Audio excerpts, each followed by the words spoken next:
Welcome back to another edition of Components Breakdown. Today we're going to take a look at a lesser known game called Hagoth, Builder of Ships. Hagoth was released in mid-2010. It is a 2 to 4 player game that can be played in about 20 to 35 minutes. It's primarily a card-driven game in which players compete to design, build, and sail ships from one spot to the land northward, with the player accumulating 25 victory points first, winning the game. So with that, let's open up the box lid and see what comes inside. The first thing I wanted to point out was the size of the box itself. As you can see by my handprint here, it's a small box that it ships in, which means that the game sets up and breaks back down in less than a few minutes for both actions, which is really good. Plus it's going to take up a very small footprint in your game collection. So opening up the box itself, let's take a look inside. The first thing you're going to notice is a full-color rulebook. The instructions are extremely simple, and that's because the game itself is very easy to understand and play. It comes with a very small board, and we'll set all this up as well, but I just want to show you the size comparisons. Inside you get 50 of these wood tokens, which are used to build your ships.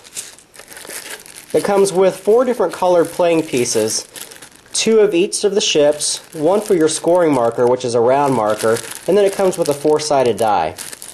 And the last thing that you'll notice are the cards. Now when I purchased this game, I went ahead and purchased the Mayday sleeve that go with it, and we'll discuss the cards themselves because it's been a lot of point of controversy on the internet and on the Geek regarding them. So we'll talk about them, but as you notice, all the cards will fit back in here with a slight overhang, so it doesn't fit perfectly when sleeved, but they do fit down in the main compartment. And there's 2 other compartments, and this is a real cheap plastic insert in here. But let's actually break out the game and show you how it's played quickly and tell you what I overall think of the game itself. So now we've laid out all the components for Hagoth. We'll walk you through them one more time, and then we'll show you how a typical turn plays out. The first thing we're going to show you again is the rulebook. We have 2 ships per color. No, I've left the green and the yellows off to the side.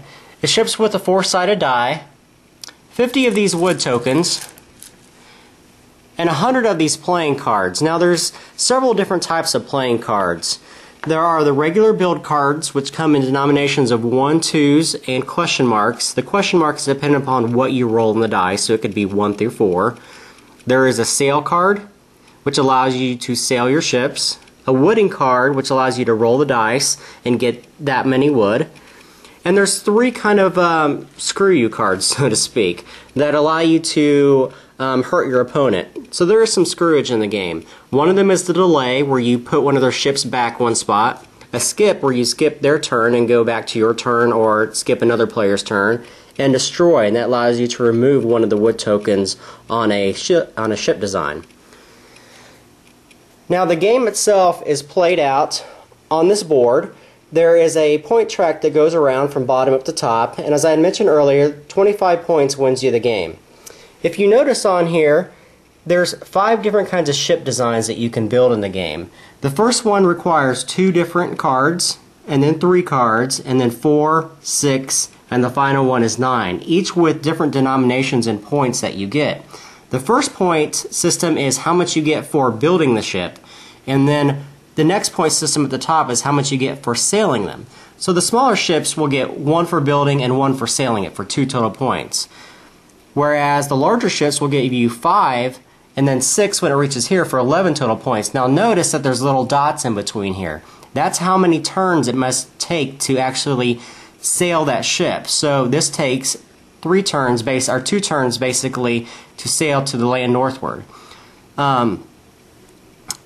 All of your point tokens go down here, and they simply move when you build and when you ship. And how the game works, though, is each turn you're allowed to play 2 cards from your hand. You can either play one of the cards you have over here, or you can lay out a design in front of you. Now, you're not allowed to have any more than 2 designs going at one time. As you notice, this is a 6-ship one, which corresponds with this 4-point system. Very easy to understand how the game plays. Once you actually design the ship, you actually have to start putting wood pieces on them to build them. And that's when the build cards come into play. So if you played a build 2 and you have 2 wood, you would simply put 2 spots on there. And the game just takes place over several different turns until one person ships and builds enough to get 25 victory points. It's a very easy game to play. I've condensed the rules by lot because there's some other little steps you can take if you don't have the right cards in there in your hand at the time. Now, the big issue I had with the game, and it's still ongoing, is the card quality itself. Now, since I do components breakdowns, this needs to be noted. The first thing you're going to notice on these cards is that there's a lot of fraying on the sides of them. All of them are frayed and all of them are miscut. There's not a single card that does not look like that. Also, there is tabbing that's on the side of the cards. If you notice these two little points right there, if you lay the cards in a stack, they're all tabbed like this. That just means that they were cut terribly at the printer itself, which causes issues when you try to sleeve them. Some of the cards won't even fit in sleeves.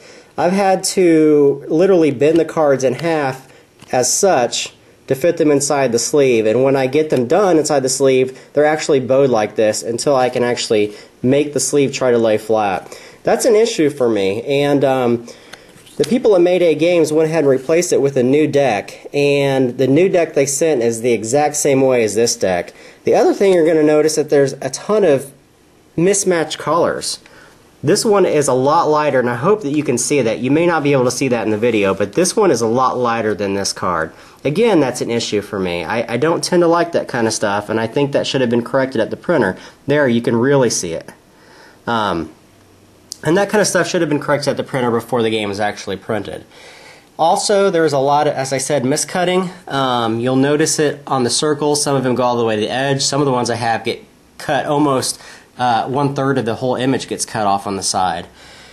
Does that detract from the game? No, not at all, because, and let me explain this the best I can, this is the game of choice for me and my wife late at night when we want to go to bed and we just want to play one more game.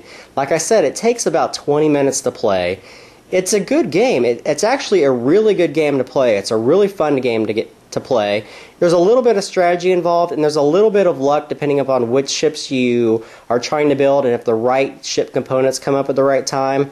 But it's a game that my wife likes, and that's a huge plus for me, because when we don't want to get into a huge, deep strategy game right before bed and we just want to play something that doesn't require a lot of thought, this is the game we choose. It's a good game, it's a solid game, and it's one that I would suggest to anybody who's trying to introduce people into games. It's a good one. Pick it up. Hagoth. Thanks for watching.